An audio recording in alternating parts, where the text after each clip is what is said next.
museum at the TOVP, a recent assignment to the BI. So we've been collaborating with our scientists, philosophers, Sanskritists, and all, and we've been meeting very regularly. And so and we're going up to IIT, the wonderful Lila Purushottama, who you must all know, is director, and we're doing a double conference. One conference is sponsored by IIT on the nature of consciousness. That's basically in Prabhupada's terminology, life comes from life. And the second conference sponsored by the BI, again, working with our team that is exploring consciousness and sharing the results of our research. Your very own Prem Kishore, who intimately works with us and is so intelligent, will be there with us, as well as I believe some others from the community. So I just want to say how special it is to be at this community. And one last comment. Last night we were able to spend some good time with Gopal Krishna Maharaj. We're old friends. When he was a grahasta, I used to stay over at his apartment. I was just a bhakta of some sorts. And he was always very kind to me and helped me overcome, just like I was at Govardhan Hill. And Govardhan Hill is famous for overcoming spiritual obstacles. You pray to the largest deity, you have the largest Gita in the world. Well, Govardhan Hill is the largest deity in the world. And you can pray to overcome obstacles. So in my early days, Gopal Krishna Maharaj was my Govardhan Hill. Helped me overcome obstacles. So, we've seen each other over the years. Of course, sad to see him in his physical difficulties, but his mental acuity is as sharp and as kindly as ever. And it was just a great privilege that we could sit with him for a while, talking about ancient times and talking about our next adventures that we're working on. So I just wanted to say, in a way of introduction, I'm Brahma Tirtha coming from Gainesville, Florida, where I run the Bhaktisiddhanta Institute, and I'll embarrass my dear friend Akhand. He's on our board of directors and the content advisor for the whole museum, content manager, I mean to say. Also, his Atma paradigm is on the BI website, which is Bhaktisiddhanta Institute for Higher Studies, Prabhupada's original name, bihstudies.org, bihstudies.org. And his Atma paradigm goes into great detail, the very topic we're discussing today, something that those who are really interested in understanding the nature of consciousness would want to see. And for a dozen years, Akhand was president of the manor during their roughest time when the neighbors tried throwing them out, basically. And by the way, they lost. Okay, with that, Akhand, it's you. Thank you. Hare Krishna. Well, I should just say just a couple of words. It's great to be here with Brahma Tirtha. There's a wonderful collaboration happening all over the world with many devotee scientists and philosophers coming together under the auspices now of the Bhaktisiddhanta Institute. For perhaps some decades it was a little quiet, too quiet, because this is one arm of Srila Prabhupada's preaching mission. Prabhupada inaugurated the ISKCON International Society for Krishna Consciousness. He also established the Bhaktisiddhanta Book Trust. These are two separate entities, they work collaboratively. And then he established a third entity. So these are only the three entities that Prabhupada established: ISKCON, BBT, and the Bhaktisiddhanta Institute. It is meant to work in collaboration, of course, with ISKCON. It is ISKCON in its greater sense, but it has special responsibility and freedom in order to go out and bring the message that consciousness is not something material. Consciousness is not produced from the body and the brain. Consciousness is eternal. Consciousness is the function of the Atma. And the Atma is the part and parcel of the supreme conscious being, Sri Krishna. So there's so much to be involved with that. And it's a message that I think can help particularly resonate with the intelligent group of people, as Prabhupada hoped, but also particularly amongst the young. So I'm hoping that wherever you hear about the work of ISS or BI, you will come forward if you have any qualification or even just interest in these matters to participate and to spread the message of the philosophy of the Srimad Bhagavatam through the preaching of Krishna consciousness and the scientific understanding of our philosophy. हरे कृष्णा। जिन भक्तों को हिंदी में प्रवचन समझने में ज्यादा सुविधा है, आपके लिए पीछे अनुवाद की व्यवस्था की गई है। इसके लिए जयनारायण प्रभु पीछे अनुवाद कर रहे हैं। I'm just announcing that for those devotees who need translation service, there's somebody translating them. Jainarayan प्रभु पीछे अनुवाद कर रहे हैं, आप कृपया उस सुविधा का लाभ उठाएं। हरे Krishna.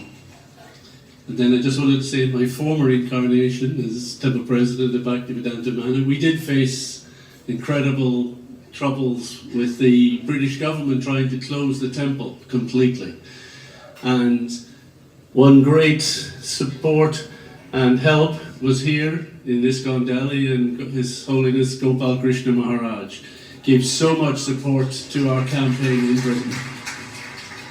So it is 20 years though since I have been here at ISKCON Delhi, and just so pleased to see how it is thriving in all these years. Hare Krishna. And now we'll chant Jai Radha Madhava, and we'll be reading from the Srimad Bhagavatam.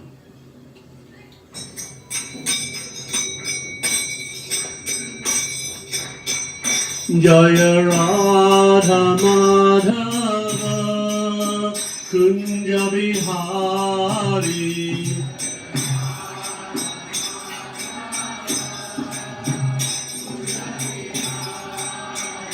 Jaya Radha Madhava Kunja Bihari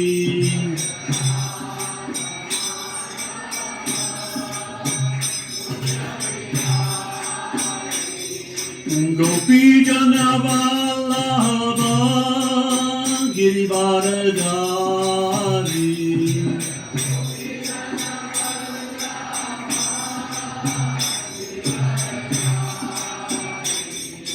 Gopi Jana Vallabha Girivaradhari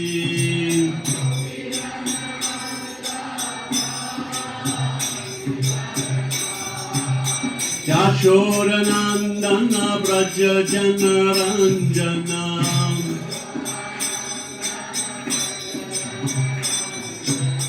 Yashodanandana Braja Janaranjana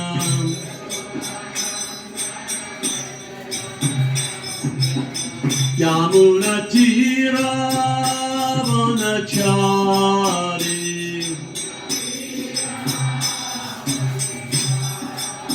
Yamuna Tira Vanachari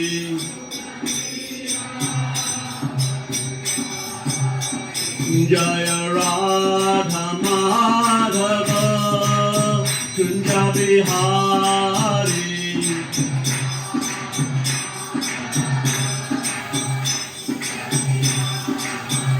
Jaya Radha Madhava Kunja Bihari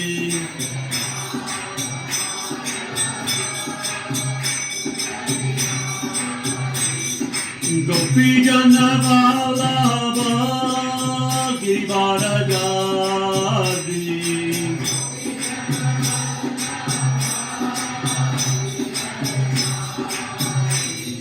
Gopi Jana Vallabha Girivaradhari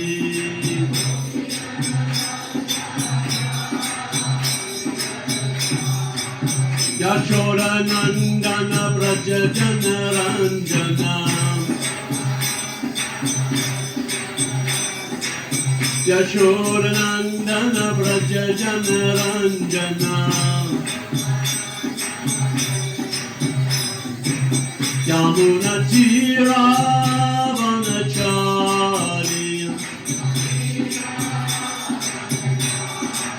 Yamuna Tira Vanachari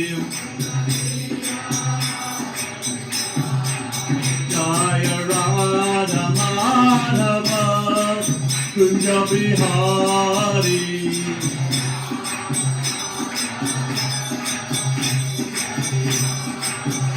Jaya Radha Madhava Kunja Bihari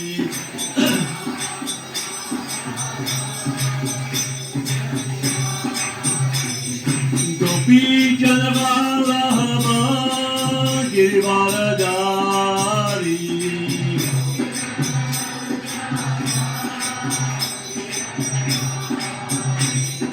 Gopi Janavallabha Girivaradari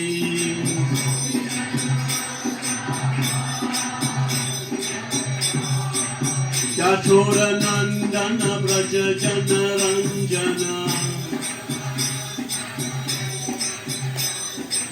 Yashoda Nandana Braja Jana Ranjana Yamuna Tira Vanachari Yamuna Tira Vanachari Jaya Radha Madhava Kunja Bihari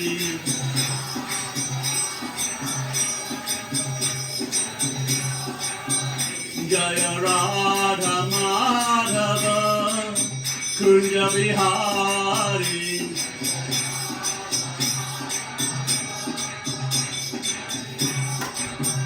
Jaya Prabhupada Prabhupada Prabhupada Jaya Prabhupada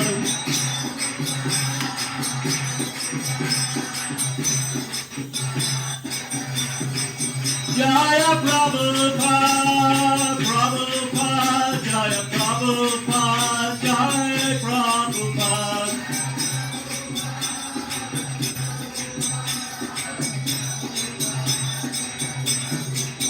Nitai Gora Haribo Haribo Haribo Nitai Gora Haribo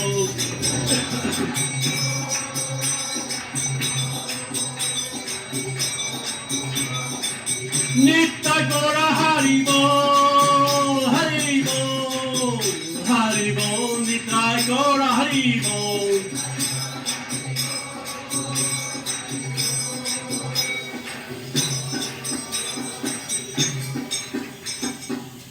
His Divine Grace A.C. Bhaktisiddhanta Goswami Maharaj Srila Prabhupada ISKCON Sancharya Srila Gora Premanandi.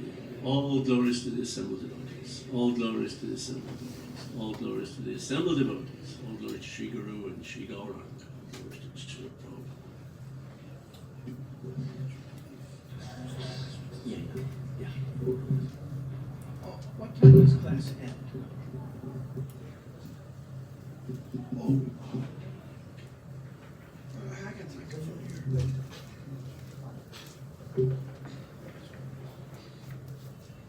Hare Krishna.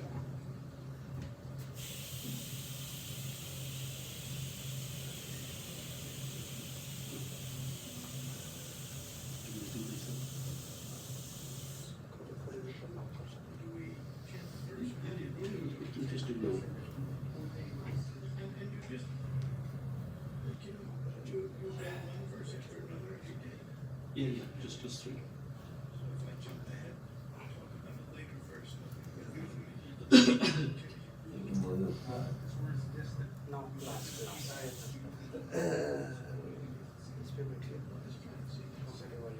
Are we getting a feedback? No. Okay, if we do, I'll switch. Thank you.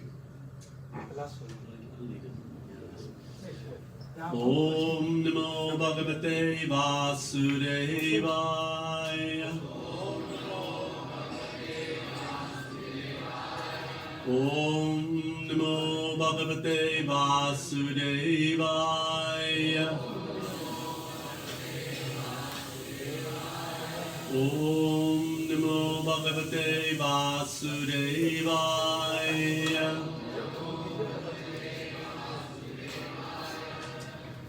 So this morning we're studying from Srimad Bhagavatam, Canto 6, and this is chapter 15, entitled Sages Narada and Angira Instruct King Chitraketu.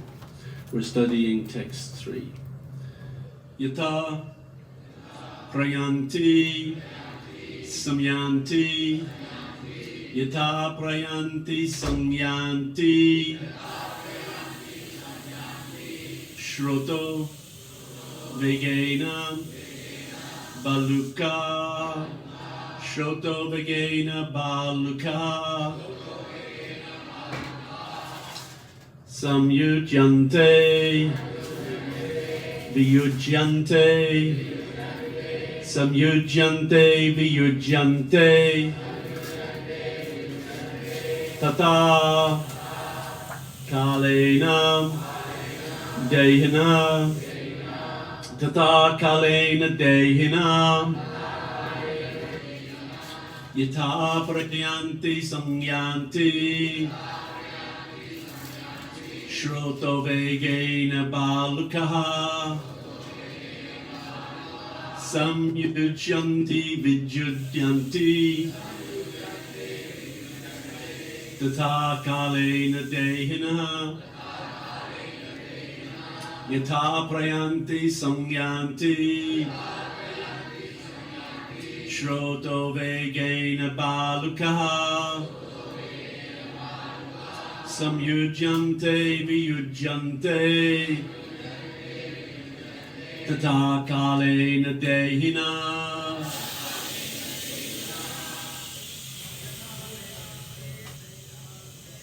Tata Prayanti Samyanti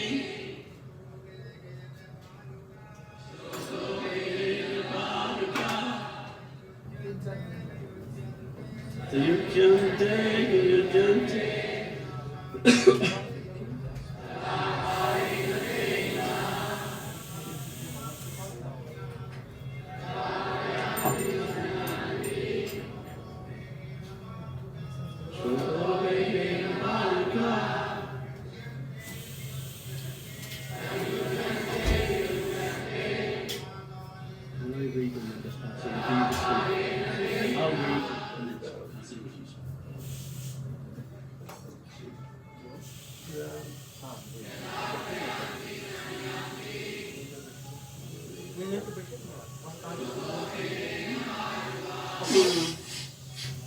यहाँ पे अच्छा से दिखेगा सामने ऊपर जा रहे हैं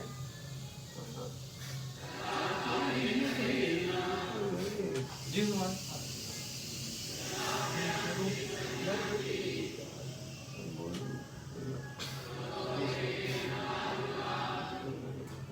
ये वाला कुर्सी ले लीजिए ये कुर्सी ले लो Yata, just as Prayanti move apart, Samyanti come together, Shrota Vegena by the force of waves, Baluka the small particles of sand, Samyujyante they are united, Viyujyante they are separated. Tata, similarly. Kalena, by time. Dehana, the living entities who have accepted material bodies. Translation. O King, I'll read it first. O King, as small particles of sand sometimes come together and are sometimes separated due to the force of the waves. The living entities who have accepted material bodies sometimes come together and are sometimes separated by the force of time. Please repeat. Okay. As small particles of sand sometimes come together and are sometimes separated due to the force of the waves. The living entities who have accepted material bodies sometimes come together and are sometimes separated by the force of time. Purport by His Divine Grace, Srila Prabhupada. The misunderstanding of the conditioned soul is the bodily conception of life. The body is material, but within the body is the soul. This is spiritual understanding. Unfortunately, one who is in ignorance, under the spell of material illusion, accepts the body to be the self. He cannot understand that the body is matter. Like small particles of sand, bodies come together and are separated by the force of time, and people falsely lament for unification and separation. Unless one knows this, there is no question of happiness. Therefore, in Bhagavad Gita, chapter 2, text 13, this is the first instruction given by the Lord. And perhaps you can all repeat or say this together with me. Dehinosmin yata dehe kumaram yovanam jara tatha dehantara praptir dhiras tatra nimuyati. As the embodied soul continually passes in this body from boyhood to youth to old age, the soul similarly passes into another body at death. The self-realized soul is not bewildered by such a change. We are not the body, we are spiritual beings trapped in the body. Our real interest lies in understanding this simple fact. Then we can make further spiritual progress. Otherwise, if we remain in the bodily conception of life, our miserable material existence will continue forever. Political adjustments, social welfare work, medical assistance, and the other programs we have manufactured for peace and happiness will never endure. We shall have to undergo the sufferings of material life, one after another. Therefore, material life is said to be Dukalium Ashashvatam. It is a reservoir of miserable conditions.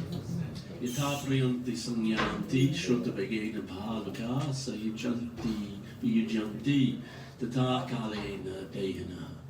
O King, as small particles of sand sometimes come together and are sometimes separated due to the force of the waves, the living entities who have accepted material bodies sometimes come together and are sometimes separated by the force of time.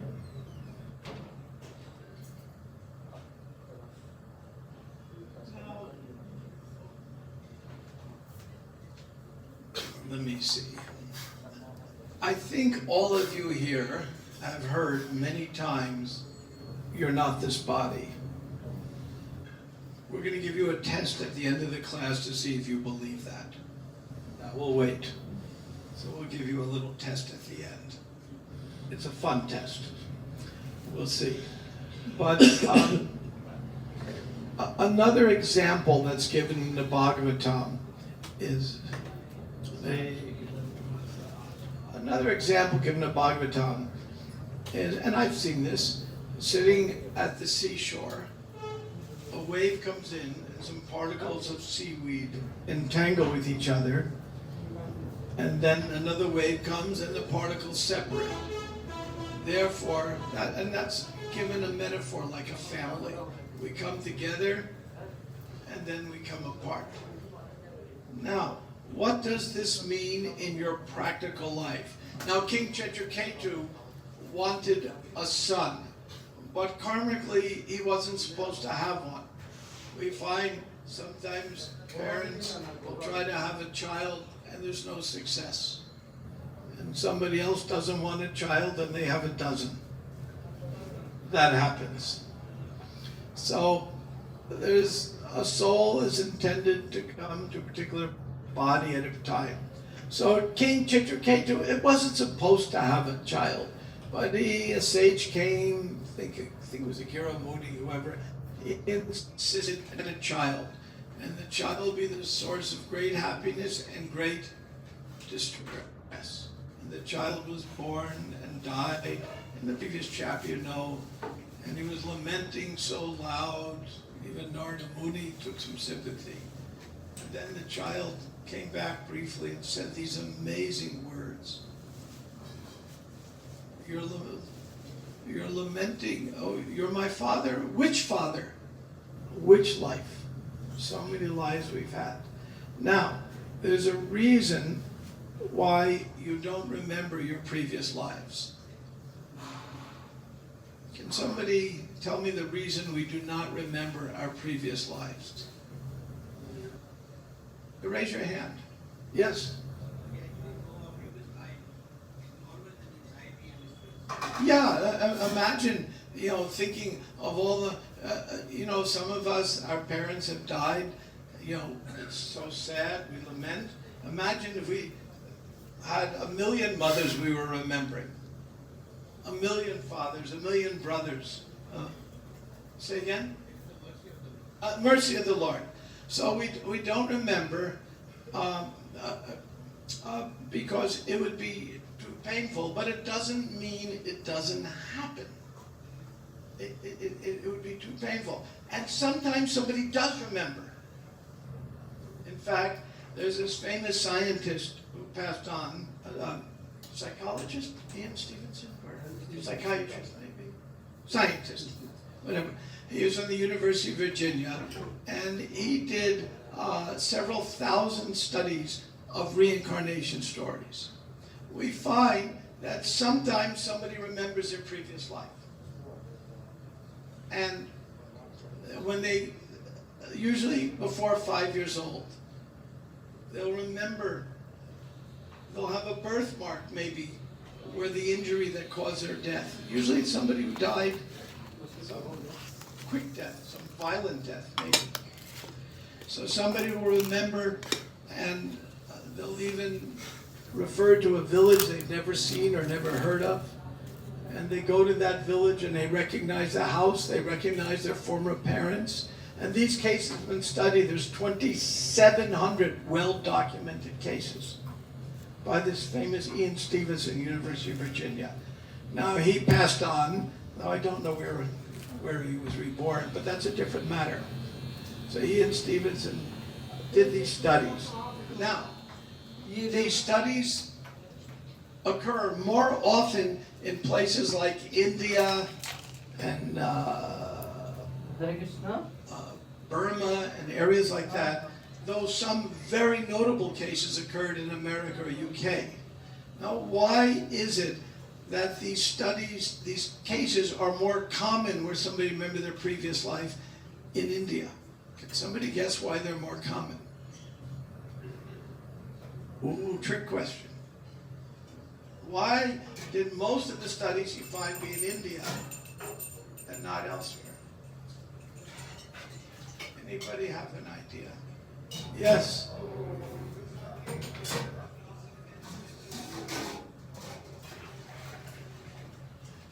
Partially. That's partially. The scientists said the real reason was because people in India believed in it and therefore they reported it. In America, I had my own experience. My own son was remembering previous life as a Swami. And he would always dress up as a Swami and talk about it.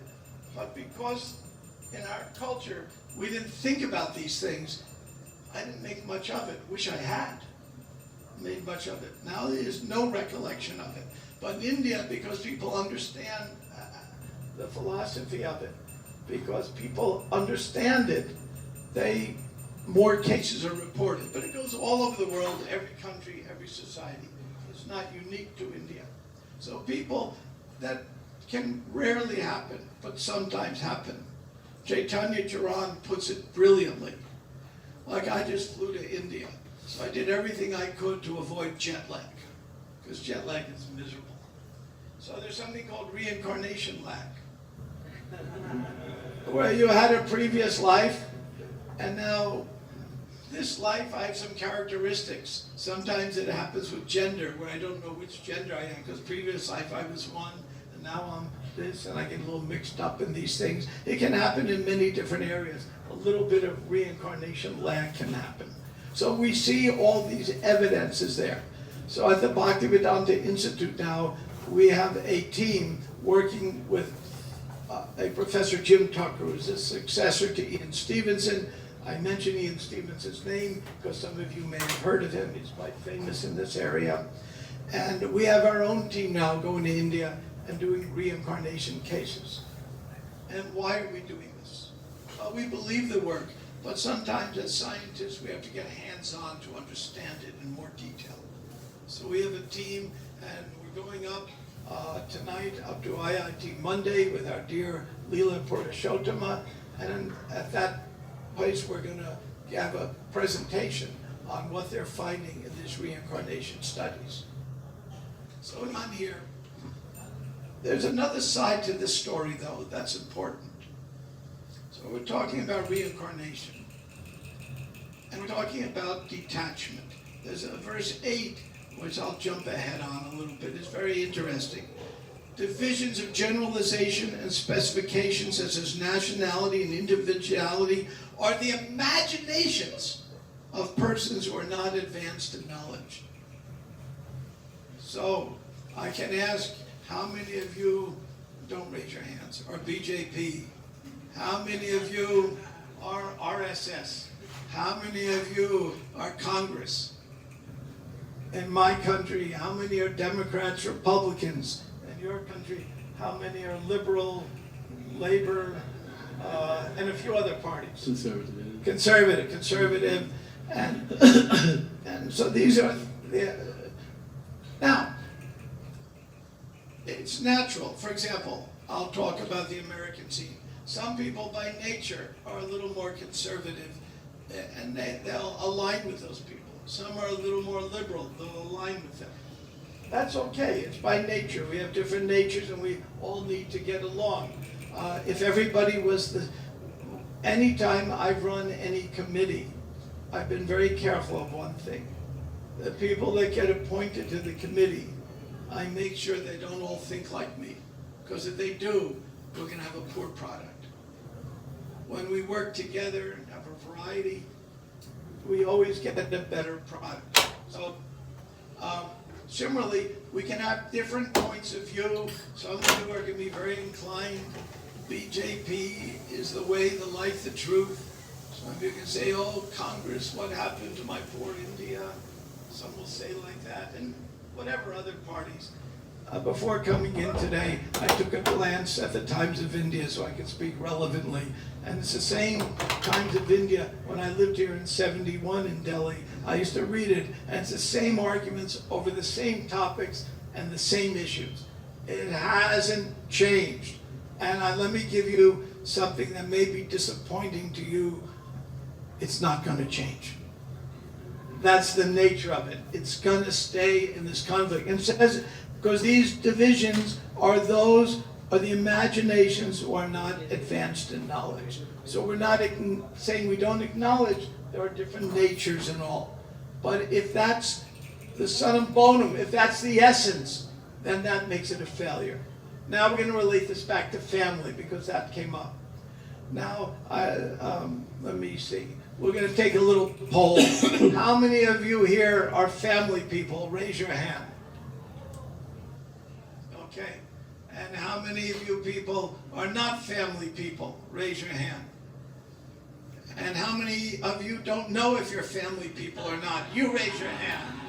Because I'm trying to get everyone involved here. We're missing a bunch of people don't know. Okay. Well, we'll have to deal with that later. Okay. Is this verse telling us to walk up to our spouse, be it our husband or wife, and say, you know, you're Maya, and my attachment to you is Maya, and you're Maya. Hey, I've seen enough people at ISKCON do that. So we may chuckle about this, but it happens. Is that the intention? No. Prabhupada once sent a letter to Gaur Hari, the late wonderful devotee, and his wife Prafula Mukhi put it on his refrigerator door. This is around 1973. And she put the letter on the door, so every time he went to the refrigerator, he would see the letter. And in the letter, Prabhupada said, "Dear Prafula Mukhi, accept my blessings. I want you to know you are the better half." She wanted her husband to always see that. So, there's two problems. One, if we're overly attached, then we end up losing our spiritual life. But if we're overly renounced, it also hurts us, because there's a reason why somebody's a brahmachari, there's a reason why someone's a grahasta. It's what we need for our spiritual advancement. Now, Bhaktisiddhanta Thakur put it very well. He said, a grahasta should be outwardly very attached and inwardly somewhat detached. What I see is the opposite. The grahasta is outwardly very detached, nonsense, inwardly so attached. That reverse a danger. And we reverse things all the time. Prabhupada said, preach and money will come. We say, okay, once I get some money, I'll start preaching. We reverse everything all the time. So the point of this verse is not to reverse those relationships. If somebody's duty is to be grahasta, then we must at least outwardly be very, very attached. Inwardly, there can be something different. But if we get, in this particular case, it wasn't his lot to have a child. He wanted one, got overly attached and disappointed. And this is called hankering and lamenting. That's what happened. So I'm trying to give some context to the story. Now I'm going to turn it over to Akandadi to make some further remarks, and then we'll leave time for question and answers. And I must respond. One thing I have to say, I can't not say it. I'm very honored that we have Gopal Krishna Maharaj here.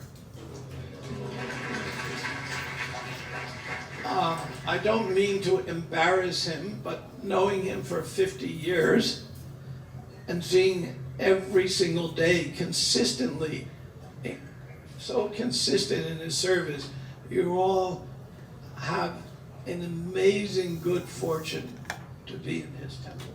And you should not let a day go by in which you don't express one of the most important of Vaishnav sentiments. When I was at my Govardhan retreat with Sachinanda and Purijan, the point was so emphasized. And one of the most important of Vaishnav sentiments, and I'm not talking about wanting prasadam, one of the most important is to be grateful. Because when we're grateful, the envy that all of us have in our heart, otherwise we wouldn't be in this world, will begin to dissipate. And I am personally very grateful that I could be here with Gopal Krishna Maharaj.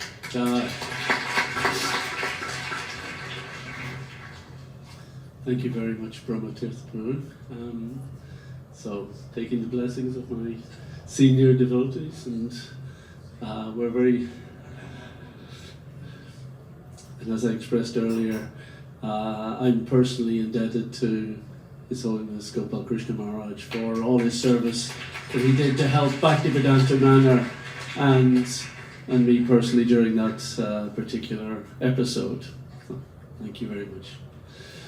In this verse, Srila Prabhupada's purport is covering what seems to be very basic Krishna conscious philosophy, as Brahmatirtha started. You know, we have heard before, we're not this body. Probably the first thing that a devotee ever said to you is, you're not this body. And it's a crucial element. It's actually the basis of our whole life in Krishna consciousness. Here we have this very famous verse, and it has come just after the the point has been made that the spirit soul, the Atma, is eternal. Now sometimes in our preaching, people challenge us, why are you making up this idea of a soul? What is soul? What's that? Where'd that come? You know? That's imaginary. It's not real. So Prabhupada's genius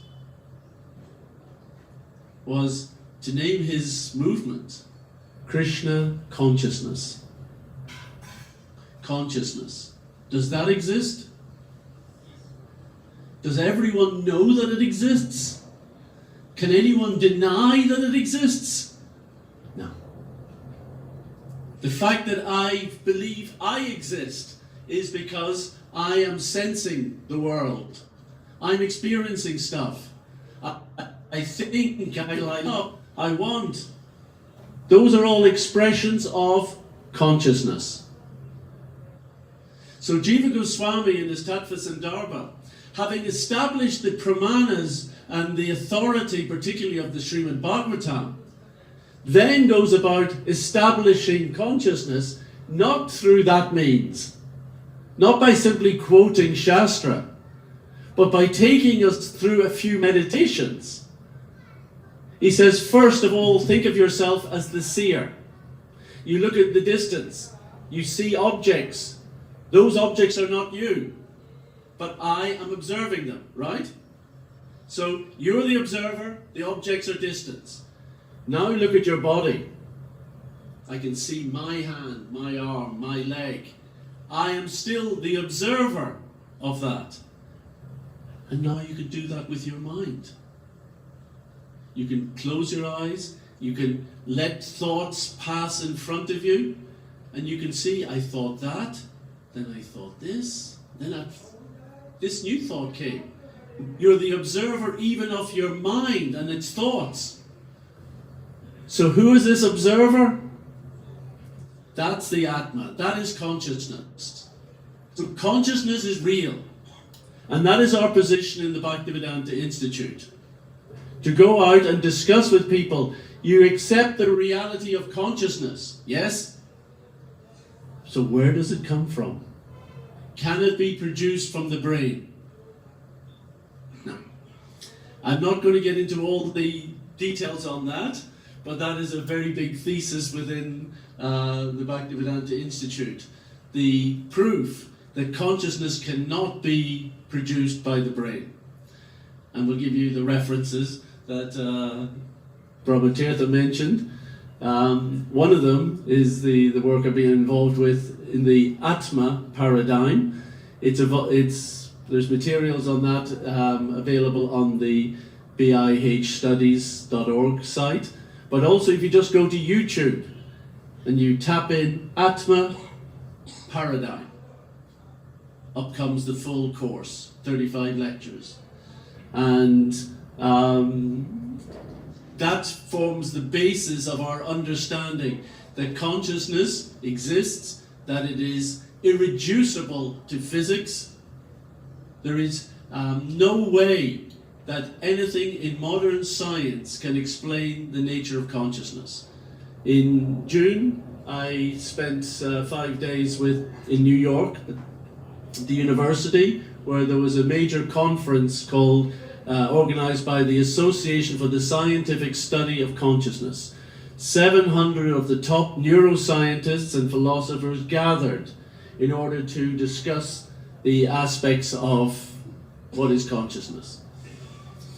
And the conclusion is that there is nothing in neuroscience that in any way explains how consciousness exists, the way it does. We cannot explain the fact that you perceive the world as color, as pictures, right? When you're looking out now, this is very picturesque, the scene that you're seeing around you. It's a picture that you are seeing. Where does that picture exist? Where it exists in consciousness. Because when you think about it, all that's out there are objects, and light is bouncing off that. We have no contact with those objects. Just light is coming into our eyes. And what happens to light when it goes into the eyes? It turns into electricity. So now all the brain has got is a bunch of electricity. Where's the picture? What happens is that mana, the mind, is able to take some of that data and develop a very beautiful picture of the world, which it presents on the screen of consciousness to the Atma. But the brain has no qualities of color. It has no qualities of forms. And that's the same for all the senses. When something goes in your ear, sound, we say it's a sound, it's a vibration. It vibrates the eardrum, vibrates the little bones, vibrates the pressure on the cochlea. Then that just sends another electrical signal to the brain. More electricity. Why is that a sound? Why does that hear as something? When your tongue tastes some nice samosa, more electricity goes to the brain. But why does that electricity taste of something? Completely inexplicable. You should know, and be really convinced of this, that there not only is no evidence whatsoever that the brain can produce consciousness, there isn't even a theory of how it might be possible. No evidence, and not even a theory. Isn't that amazing? And yet, in the universities and in the schools, they'll happily announce in the publications, you are your brain. You're just a brain. And when the brain stops, you stop. This is insanity. It is not science. It is not philosophy. It's hard to know what you could call it in nice terms, in words that can be used in the temple. It's really cheating. I spoke to one of the most famous philosophers on consciousness at that conference. It was the second last day. We'd just been listening to a terrible debate about how come the experience that we have is so rich,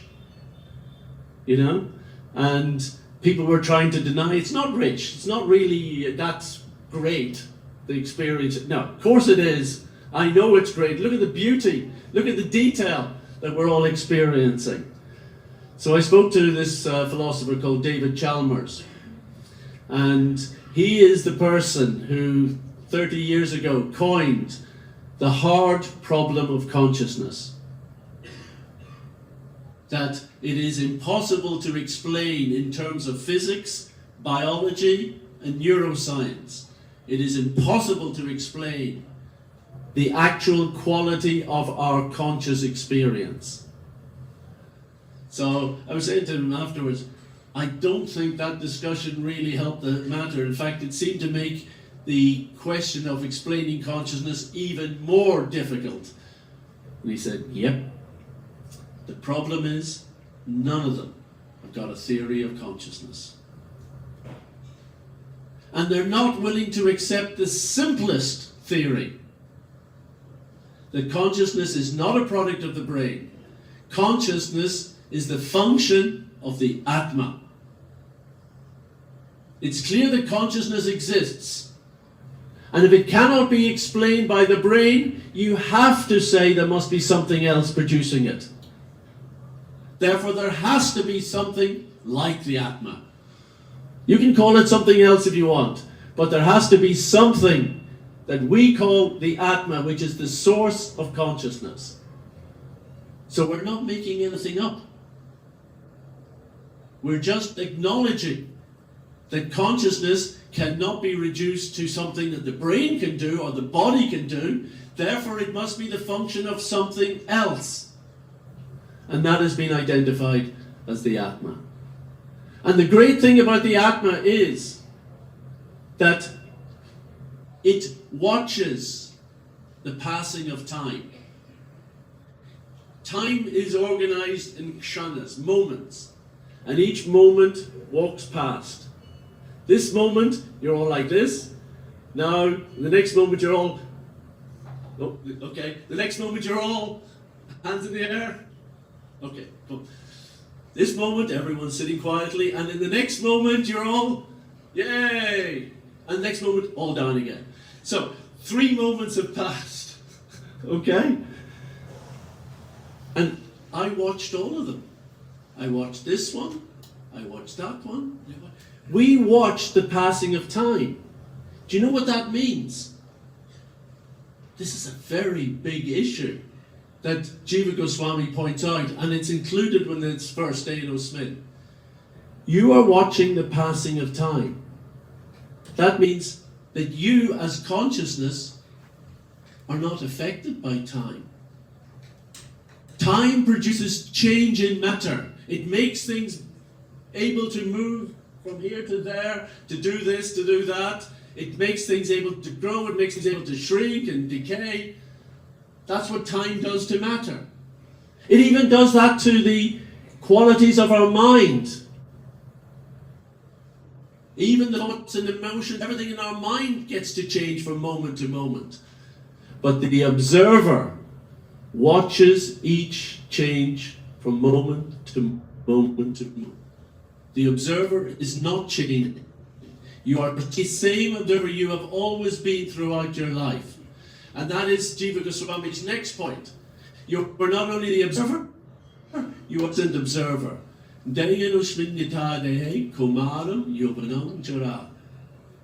You can cast your mind to your Kumara period. First day at school. Can you all remember your first day at school? Was it someone else's first day at school, or was it your first day at school? You were there. Yeah? And you're here now. Where's the body of that 5-year-old, 4-year-old kid? That's gone. You know, we know it all keeps changing. Biologically, it's changing all the time. Pretty well you could say not one atom of that body is present in the room today. Not an atom of it. But you're here. You were there then. You're here now. The body you had then isn't here now. That means you are something different to your body. You, the Atma, remain constant throughout the changing body, throughout all changing time. So why should you ever fear the most decisive change that time can apply on you? That point we call death. Why do you think that's going to change consciousness? Consciousness hasn't changed with any change in the body. It's not going to start doing it at death. Consciousness continues. The consciousness is not part of matter. It is not something that is manipulated by time. Time has no effect on it. Consciousness is non-temporal. Therefore, we said we did eternal. But eternal doesn't mean for a long time. It means outside of time. Unaffected by it. Therefore, we do exist. Kumaram, Yovanam, Jara. And then, Tatha, Dehantara Praptiya, we achieve another body. And another. If that's what we want to do. Or we can decide to invest ourselves in the real state of consciousness. Is the embodied state the best thing that consciousness can have? We came here because of our desires and our attention. We wanted to try this. It has its little pleasures, but it's got its real problems. It's got its real sufferings. Is it what we really want? Is there the true place of happiness for consciousness? And that is why Prabhupada coined our movement, the International Society for Krishna Consciousness. That instead of shining our consciousness on Maya and just accepting all the confusion that comes with that, we shine our consciousness on Krishna and accept the enlightenment and the happiness, the joy, and the feelings of love and devotion that come from that relationship. So we'll stop it, gents. I'll ask the first question.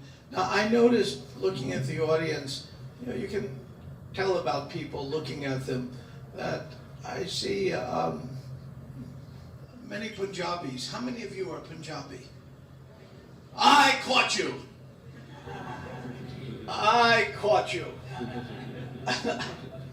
Okay. Because none of you are Punjabis or Rastas or anything else. Sorry about that if I embarrassed you. I was just having a little fun. Okay. So, at this point, we thought we'd give you time to ask any questions about these topics, especially related to the BI, but anything else you have in mind. No, that was it.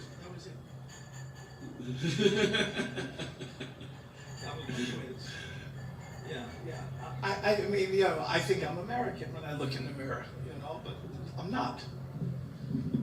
Thank goodness, especially nowadays. Yeah,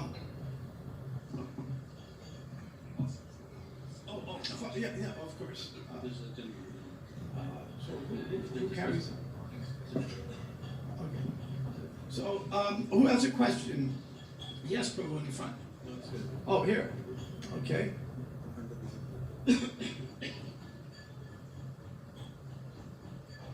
Hare Krishna. Thank you. Thank you. Nice to have your darshan. I read first book, Perfect Question, Perfect Answers. That was my first book too. We have something in common. Okay. That changed me. All the questions are answered. Thank you. Yeah. So, question to you. You talked about this consciousness. Akhand dwip, Prabhuji. Yeah. You talked about the consciousness. So, it means what we are experiencing. So, this is matter experiencing matter. What our generally experience are. This is consciousness experiencing or matter is experiencing matter.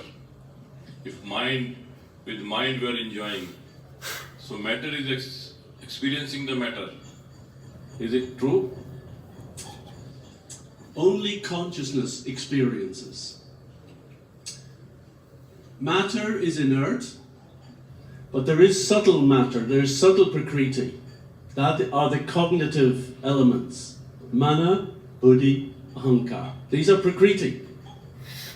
But their effect is to create content for consciousness to enjoy. So it is the Atma that is conscious and is experiencing what is in the mind. The mind goes out, gathers all the sensory information, and it is described like the air passing over roses. It pulls the aroma back to the mind, and the aroma is now in the mind. And consciousness, in material life, consciousness simply is interested what's on the screen of the mind. Imagine if you're so glued to your television or your computer screen that you didn't believe there was anything else to experience. I bet you there's plenty of people like that who think there's nothing else to experience than what's on your mobile phone at this moment. You see them walking around all the time, and being mowed down by cars. It's crazy. It's a form of just insanity. But that's our current situation. Consciousness is so insane that it only accepts what is real, what I can experience, as what is in the mind. The mind is not conscious, but it is such a facsimile of spiritual reality. It's a perverted reflection of spiritual reality. It is material, and it's such a good reflection by Krishna's arrangement that consciousness becomes interested in it and accepts that whatever is in the mind is real, is the only reality. And we forget the whole internal potency of Krishna. We forget Goloka, Vaikuntha, we forget everything about Krishna, and we just become absorbed at what's in the mind. That's our sad state at the moment. So Krishna is very kind and allows us to engage in activities where the mind is now becoming full of spiritualized objects and figures, and we can see the spiritual form of the Lord. We can hear the spiritual vibration of Krishna's name, the Hare Krishna mantra. So now consciousness is becoming awakened to observing spirit. Does that help? Thank you. Thank you.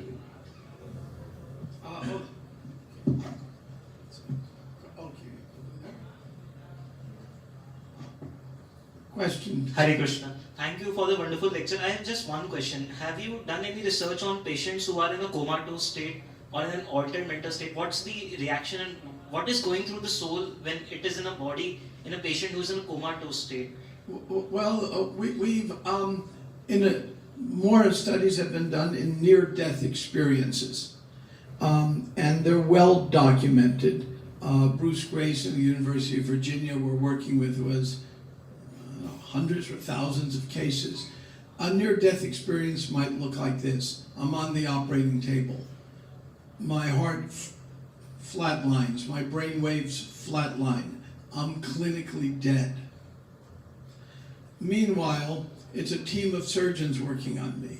And one of the doctors stepped out to make a phone call to a stockbroker about something. Sadly, that happens a lot. And I've seen it. And he's 2 rooms away, and nobody could hear it into the operating room. And then when I wake up from my surgery, I say to the doctor, did your stock go up or down? Impossible. Thousands of cases documented like this. Now, in a comatose state, is there anything you want to add on that? Well, I think that's different things are happening for different persons, it seems. Sometimes those in a comatose state are actually in very deep sleep. In deep sleep, we're not aware of anything. It doesn't mean that we're not aware, it's just that there is nothing for us to be aware of, because the mind is blanked off from us. Can you imagine, you're looking at that screen, it's gone blank, and you're still not looking anywhere else. You're just looking at a blank screen, and there's nothing. And then you will have no memory of that period. So many people come out of comas not remembering. It doesn't mean that consciousness has stopped. Consciousness has been active the whole time, but there is nothing for them to bring back into awakened consciousness. Is the relation between the mind and the soul is hampered in a comatose state, or what happens? Just like you explained very well, the facsimile thing. Can it be explained in that term? It's the same as happens to you every night when you sleep. You go through a period of deep sleep, nidra, and svapna, dreaming. And during dreaming, the mind is active. Intelligence isn't, and therefore mind is pulling together many different things which then appear to be very crazy. You know? And so we go through those different types of awareness, ourselves every night. So these are 3 different states. And then there's the 4th state, Turiya, Prabhupada explains, that's when our consciousness is dedicated to Krishna and enlightened by Krishna. Thank you. And I might add, in the last sense to go when we're dying is hearing. And it's the last sense. And some comatose people report still hearing things. We're having a conference, as I mentioned, at IIT Monday with Lila Bhagwat beginning Tuesday. And one of the papers, I believe, presenting is discussing that topic. So if your patients can be patient and you can get away, I invite you up to IIT to join us. You're welcome to. And we're active. The question you asked, though, is a very important question. And it's something, we need to answer in not only theory, but in experimental. The number one person who studies this is a fellow named Stuart Hameroff. He runs the largest conference, the World on Consciousness and Science. He was a keynote speaker at our conference in 2019. He's going to be coming to IIT to speak. And he's an anesthesiologist, so this is his area. He's come up with a theory of consciousness. It doesn't make any sense. But besides that, but he's very prestigious, and he really loves devotees somehow. There's some history there. And so, and this is what Prabhupada asked us to do, to have discussion on people that don't agree with us. 1977, I was at the Life Come From Life conference, and that's what Prabhupada wanted, us to have discussions. I'll tell you one funny story, because everybody's entitled to a funny story. Prabhupada found this story funny. So listen carefully. 1977, we're having the Life Come From Life conference. What happened now can only happen in India. No other country in the world. We're having the conference. One somewhat famous scientist from Delhi, Sri Damodar, came, and he had this theory that how you could have a little, Sadhaputta was presenting information theory, how evolution doesn't quite work, because where does the information come from? Mathematical equations. So he came up with a solution that didn't work. But he thought he would get a Nobel Prize or whatever. So he presented his paper, and then we had responses. And then in the audience, there was one lady raising her hand, and he wouldn't call on her. Finally, she's the only one raising her hand. So he says, okay, he has to call on her. She stands up and doesn't address him, but addresses the audience and says, and my husband is saying all this atheist nonsense, but I want you to know every night he offers artik. So this is a dichotomy we have, and it's especially prevalent in India, because in India, people kind of know you're not this body. And they even if they're the most atheist scientists at night, they still know to offer artik. So at the Bhaktisiddhanta Institute, one of the reasons Prabhupada established is to break down this wall. And your question is one of those questions that helps break down that wall. So I appreciate it very much. Thank you very much. Hare Krishna, Prabhuji. Yes. First of all, please accept my humble obeisances, and thank you so much for stopping here and giving us your association. As Rishi Kumar Prabhu always says, Sunday is a Sunday, so we are really blessed. And I would like to offer my sincere gratitude for asking those perfect questions, which we got the answer from none other than His Divine Grace, Srila Prabhupada. So, as Prabhuji mentioned, that was also my first book to read. I just wanted to see who is this Mr. Bob Cohen who is asking these questions. I look in the mirror every day and ask that question. Just very briefly, because I know time is up now. Okay, the backstory was, I was a high school teacher in the very advanced, progressive, well-run state of Bihar. Okay, and to all you Biharis, my apologies. And I was stationed in the very south, which is now a different state, and I would visit Calcutta. And I came to India to understand the Gita, and I didn't want to go as an outsider. I came as an insider. So yeah, I got Kuch, Hindi Janta, those kind of things. So But I was very, very frustrated because everyone I asked, I was even a Kurukshetra, I asked about the Gita. This is just, I couldn't, no insight whatsoever. Finally, I was in Calcutta, and the wonderful Giriraj Brahmachari that was giving a talk that just, wow. I still remember it. So I was visiting the Calcutta temple, and they said, why don't you come up to Mayapur? We're feeding the Bangladesh refugees after the 71 war. So I went there, and I was the only guest at the first Mayapur festival. There were no buildings. There was a bhajan kutir, a men's tent, a women's tent, a pandal tent. There were no, and the only guests were basically Muslim villagers who want to see, you know, the dancing white elephants, as Prabhupada called us. And so I was the only guest by some quirk of fate. So I think Prabhupada kept me in his hut with him all day to protect me, because all the devotees were under 25 years old and quite zealous. And so, but there's more of the backstory that is for another time and place, not here.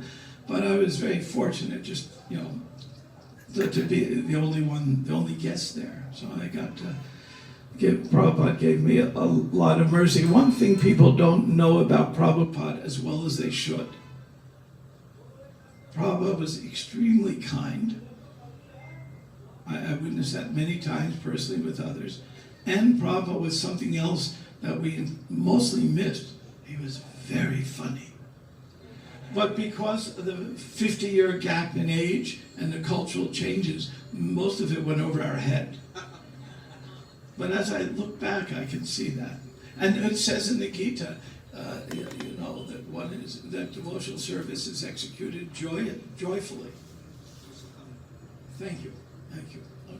So, thank you for the backstory. My question is, Prabhuji, to you. You mentioned that there is an observer watching all time, like Komaram, Yavanam, Jara, from Komaram to Yavanam and Jara. And the consciousness is also there, that is watching, like with the due course of time. The question here is that whatever we were feeling, because consciousness is the one that is feeling the things, like picture or the sound vibration or everything. So why does it feel like whatever we were feeling in the childhood or in Komaram age, we feel different? The same thing we feel different in our young age, and after due course of time in our old age, the feelings changed. Why? Because the consciousness is not getting changed, but the feelings get changed. It is with our mind, or is the consciousness that is? Because you mentioned that consciousness is not getting changed, the same. Yes, this is a very useful kind of way of thinking. Thank you. We are the observer. The consciousness is the observer. That was Jiva Goswami's point. The Atma is the observer. The mind is the observed. Now, because of identification with the mind, we go with however it develops during this life. When your mind is when you're a child, the mind is generating ideas suitable for that age. And it is not just a question of what it is learning in life. There's also another transcendental process, or at least a metaphysical process by which Krishna as Buddhi is directing the samskars that are hidden in our mind, that are travel with us from lifetime to lifetime, and activating certain samskars and memories in order to help us be able to act in a human body in this lifetime. If we get another type of body, an insect body, then Krishna as Buddhi activates the samskars that remind us, here's how you flap your wings, here's how you move around, here's what you're interested in. So the mind is being conditioned in this way through all our past desires, our past karma, our past destiny. Everything is being churned around, and the mind is going through its own evolution. And because we simply are the observers, we're just accepting whatever the mind is going. And we're accepting the identity that the mind is generating, our ego, kind of persona. And we think we are changing in our attitudes and we're becoming more sophisticated and more mature, right? And it's all within the mind. And it's all relative to this one little lifetime. And we're probably just as silly and foolish and prone to mistakes as we were as a kid. But our mind is just acting differently for us. So the whole thing is stop identifying with what the mind has got. And the way to do that is not to stop the mind, but to direct the mind towards Krishna. Make it our friend. Make it full of the things that uplift us, not confuse us. Pranam Guruji. Right, we have a question coming from a lady. Pranam Guruji, I'm actually by profession I'm a neurologist by names. So my question was, is there something that we all experience? Sometimes beyond all evidences and all the facts, sometimes we experience some instincts, like which tells us to do something which is not usually being done by people, like against the societal norms, or sometimes against the what will be favorable in our journey in life. Sometimes we keep on holding, sometimes there is this instinct to make some decisions. So is that being explained by consciousness? I'm curious about this consciousness thing.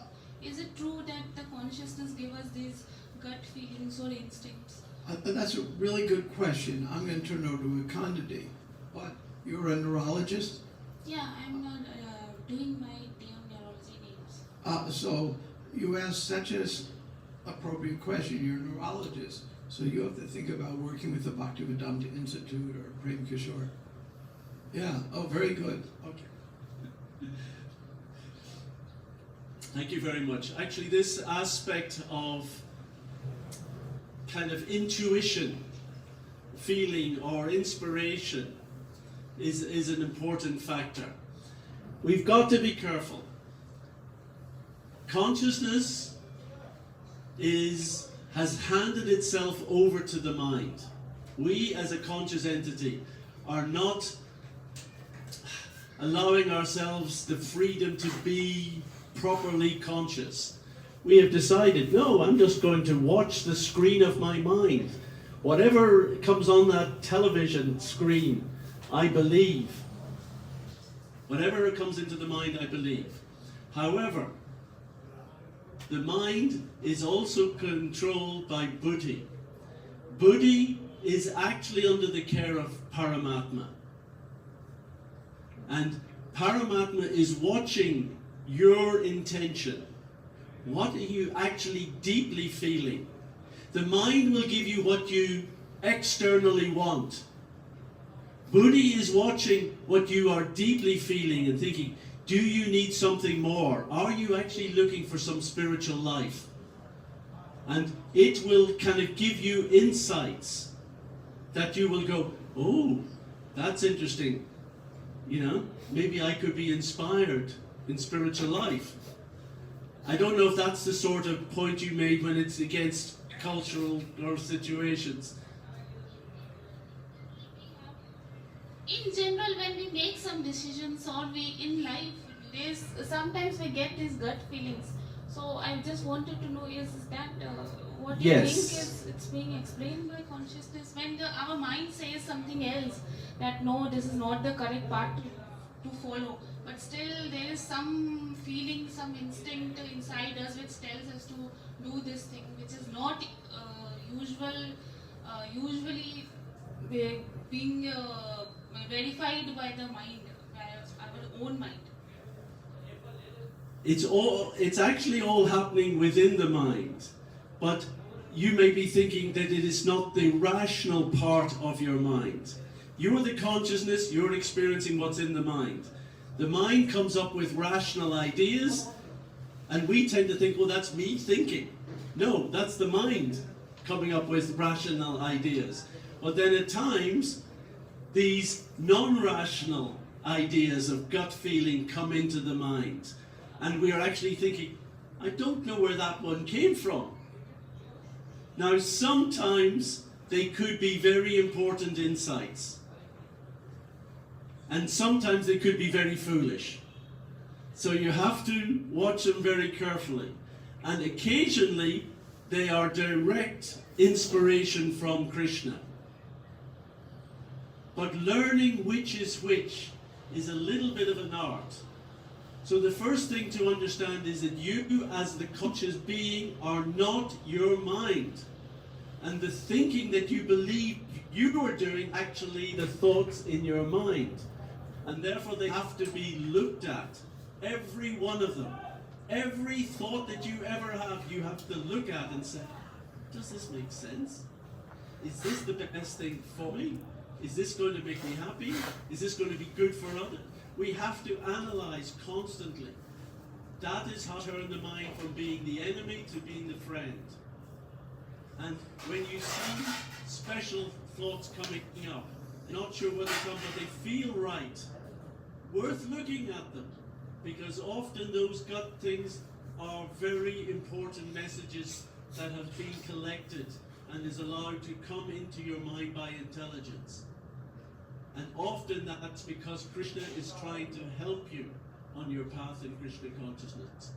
But carefully, and before you make any decision or any major action, check with those devotees you trust. Am I doing the right thing?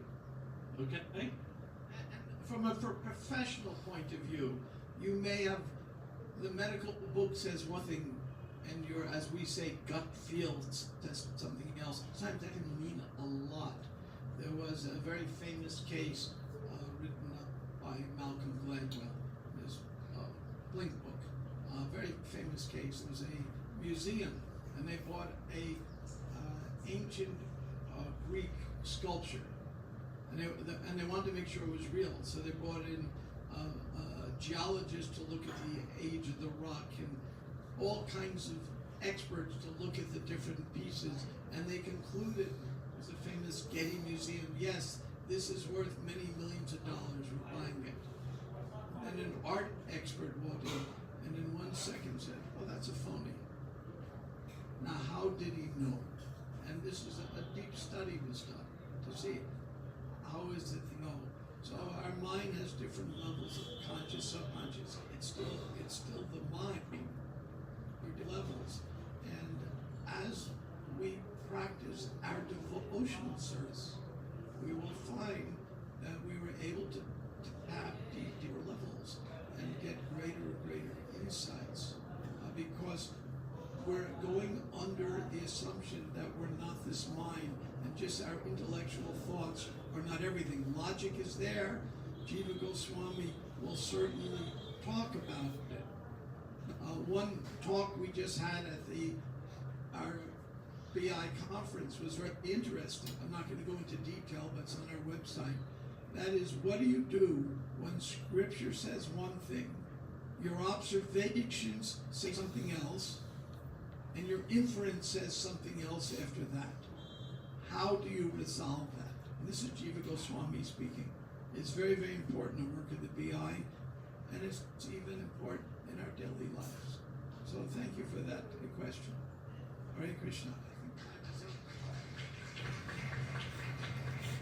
Hare Krishna, it's a great privilege for us. Let's please thank from our heart His Grace Brahma Tirtha Prabhu, who has given us beyond some perfect answers also on behalf of Prabhupada, and His Grace Akhand Prabhu, who has given us completely undivided intelligence on this topic.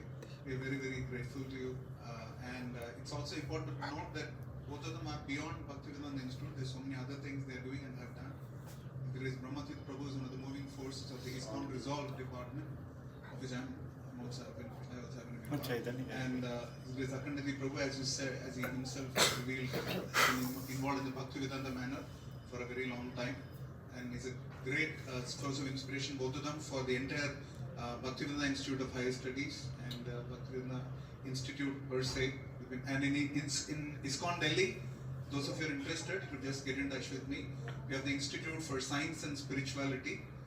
We also have every Sunday a program at AIMS. Already some doctors are connected with it, so you can get in touch with me after this program. We have an Institute for Science and Spirituality, which Brahma Tirtha Prabhu was talking about, which you can just like working with Bhaktisiddhanta Institute, you could take this forward from there. When I'm invited to work at Bhaktisiddhanta Institute, I'm specifically meaning, some of you may want to come to Monday for the conference with Prem Kishore is there. What Prem Kishore is doing, we coordinate together very well, all the same things. So you have here a great opportunity with Prem Kishore. And he just got an amazing grant from the government. He's doing research that we don't have any facility to do. So what he's doing is nothing short, I would say, of extraordinary.